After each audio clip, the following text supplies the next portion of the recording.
I want to talk about an issue that I sometimes see when people make game art. And that is that they choose to make the wrong assets. Take an asset like this one. It's in many ways more difficult to make than this, but is this a better asset than this? Well, not necessarily. Why? Well, if we look at this scene, we can see that it's composed of quite a bit of assets. Some assets like this one can be seen several times, whereas other assets like this one only appears once or twice. Now I want us to look back at this asset. We still think it looks pretty nice, but take a look at what happens to this scene if I replace all these assets with this one. Now you might think that this still looks pretty nice. You might even prefer this asset to the previous asset, and think that the details are awesome. But the idea of making this type of asset is generally bad. So I want to show you the problem that occurs when some of you make detailed assets like this one. Suppose you're making assets to fill this tile map, and you want to make an overgrown castle. So you make this bush and start making some nice detailed tiles. And then you want to make grass on top of the tiles to make them look even more worn down and overgrown. And you add these nice small details like flowers. And then you want to add vines in the background. And once again, you really focus on making it look nice. And on top of this, since it's an overgrown castle, maybe add some pillars. And once you're finished, you're happy with it, and then you throw it all together. And well, it looks really awful. Now how would you solve this? Well, naturally, you might want to fix the assets. So perhaps you see a video with some YouTuber talking about how shadows tend to be slightly more saturated and bluer, and highlights tend to be less saturated and yellow. And so naturally you go over each and every asset and add more shading and more details. And now each asset looks even better. We can even do a side-by-side comparison and see that each asset looks a bit nicer. And so you place it in the scene, and the scene actually looks worse. Here's a side-by-side. The left one was before we reworked it, and the right side after. More details, but it becomes more annoying to look at. Why? Well, the thing is that the problem in our original scene was that every single asset kind of demanded attention. It was detailed and intricate. And our improvement was to add more details and more highlights to every single asset, which just makes every asset demand even more attention. So suppose at this point you ask someone else for advice, and they tell you what I just told you. They tell you what the problem is. They tell you that there are too many colors and that the colors are too vibrant. Good. Now you just have to use some post-processing effects and drag down the saturation and contrast, and now the game should look good, right? Well, no. The game still looks bad. The thing is that the key to making a scene look good is often about directing the player's attention. You want the player to ignore some things and focus on others.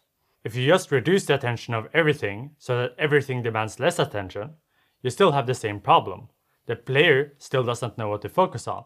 So let me show you what happens if I reduce the contrast and saturation of every single asset except these tile flowers. Now the scene actually looks weirdly okay. I mean, it looks kind of stupid, but even if the choice I made was legitimately weird, just the fact that I can rest my eyes on these tile flowers makes the scene look kind of okay to look at. I reduce the detail, reduce the contrast, and move the focus to something completely nonsensical.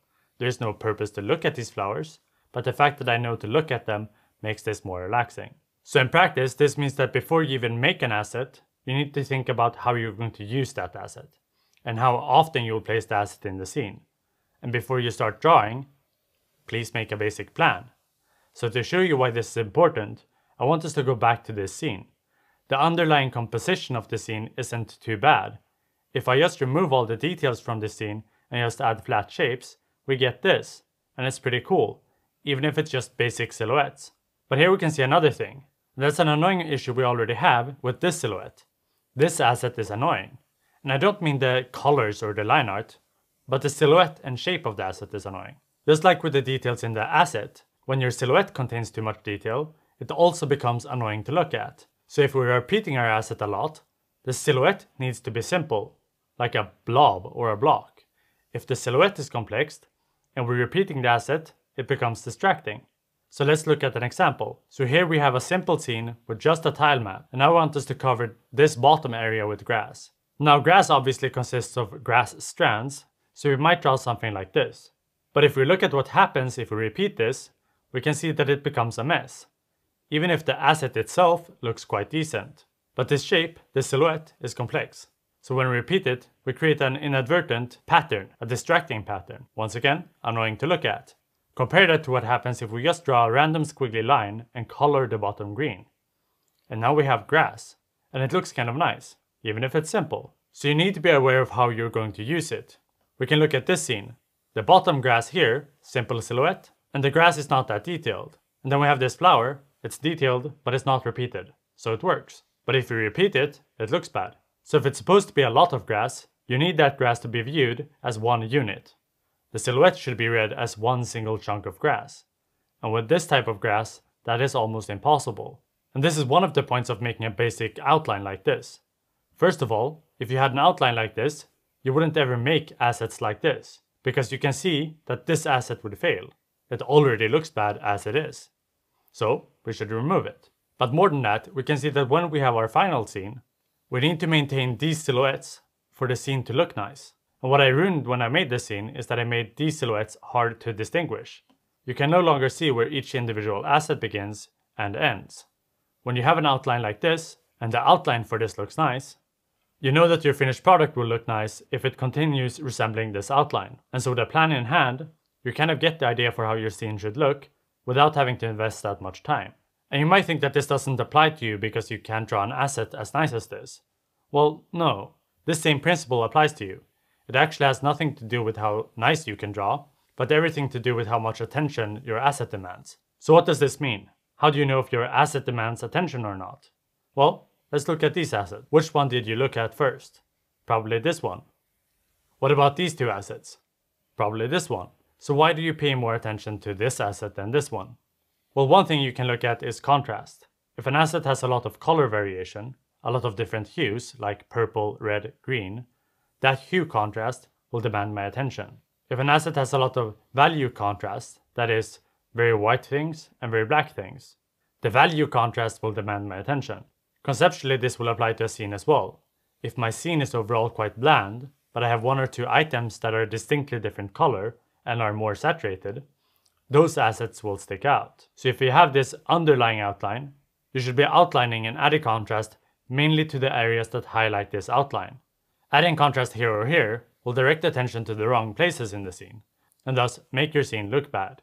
It's important when we make our asset to think, is this an important asset that I want the player to pay attention to, that is central to the game, or is it an unimportant asset that is there to fill the space? And if it's an unimportant asset, I shouldn't just not overwork the details, but probably remove the details. If we look at this scene in Super Scalemania, yes, the main focus is around the character, but at the same time, why do we have all this detail and contrast on the edges here? Why do we want to look here? Even though I can see that these are rocks, this consistent pattern makes it look more like a wallpaper. Same as what happened in the scene earlier. This mostly becomes annoying. Now look at what happens if, instead of a nice tile like this one, I just have a dark brown tile, the ugliest tile possible, but a tile that doesn't contain information and thus doesn't demand attention. It looks better. Even if it's the ugliest tile possible, a tile that isn't even drawn, I'm not saying this is good, just that this kind of looks better than this. So if we look at our outline, this is the shape we need to highlight. So when we make our bush, these details here will ruin our overall shape, and so we remove those details and simplify the colors. And we just skip this asset, and instead we can just make something simple, like mountains in the background. On these small vines, we remove the details as well, and now when we put it together, it looks coherent and nice, even if all I did was remove details. So because we know that this outline works, we know that as long as we add details that maintain this silhouette, then our scene will kind of work. So I repeat, you can't evaluate your asset in this context. You need to evaluate your asset in this context. It might look good here, but if it looks bad here, it doesn't matter. And this is actually important, not just because it makes your scene look bad, but it will make you waste a significant amount of time with every asset that you draw. So let's look at how this affects how you draw an individual asset. For instance, let's look at how we might draw a rock. So you might see that I normally draw my rocks kind of like this, rather simple. But something I see on occasion is people starting out like this. Then they add some grass, and then perhaps a flower or two. Now I already mentioned how this type of color selection is problematic, especially if we're going to use this asset a lot in our scene. But I want us to look at something even more specific. We can see that this flower I made looks terrible. It kind of looks like I can't draw a flower. So naturally I would want to fix this, right? Well, no. That is a mistake. This is one of the biggest time wasters that occurs when you try fixing your art before you have actually placed your asset in game. I can draw and fix this flower. Now it looks a bit nicer, right? At least it looks significantly better than the blue flower. But if you look at this asset in game, it still looks terrible. We still have this issue where when we see it in game, all we see is this red and blue dot. We don't see the detail. We actually barely see a difference between this flower and this flower. And so we actually don't see how much I improved this flower. And if you can't see the difference, it actually didn't matter that I spent time fixing it. Your asset might quite often look bad in your drawing software, but if it looks good in game, then it doesn't matter. The asset works. So skip over working details that don't matter. Now this whole rant might you think that I'm against details, and I'm not. I just want you to be strategic with this placement. And more generally, I tend to prefer the principle that I can add an asset that is a detail in my scene, but I generally avoid making detailed assets. Why? Well, when you skip the detailed assets, but add an asset as a detail, it makes it easy to notice that detail, see what it is, and think, huh, that's cute. And then we continue ignoring it and playing the game. A kind of textbook example of this can be seen in Adventure Pals. Most of the tile map is kind of clean and simple, but then we have some small assets like this skull, this flower, or this root, added as a detail to spice it up a bit. A consequence of all of this is that if I want the detail to be noticed, I kind of need to give it some room. If you make it simple around the detail sticks out. So for instance, I might place a small flower pot here and Bob the Blob right behind it. And now you have this small nice detail. And now the scene starts looking more intricate. And as I mentioned earlier, since we know that contrast pulls focus, now if we want Bob here to be noticed, now we can make him bright red. Since our scene isn't too saturated and we have no red, now we immediately notice Bob, but we can still see the scene quite well. Overall, I think this generally looks nicer. With all of this said, if we look back at our original scene with the swapped bushes, this kind of works, but only because the mess is constrained to this area. The rest of the scene is fairly open and relaxing.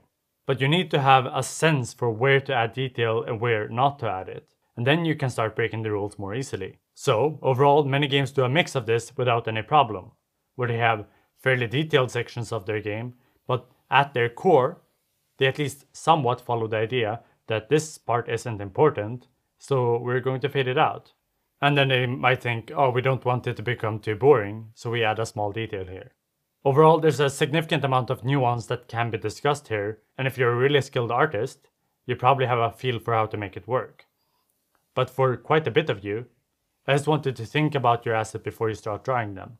Think about the silhouette and how you're going to place the asset later on, and think about these inadvertent details that you might be creating that pull attention that you might not want. The problem might not be how well you draw your asset, but which asset you choose to draw. Thanks for watching. Bye.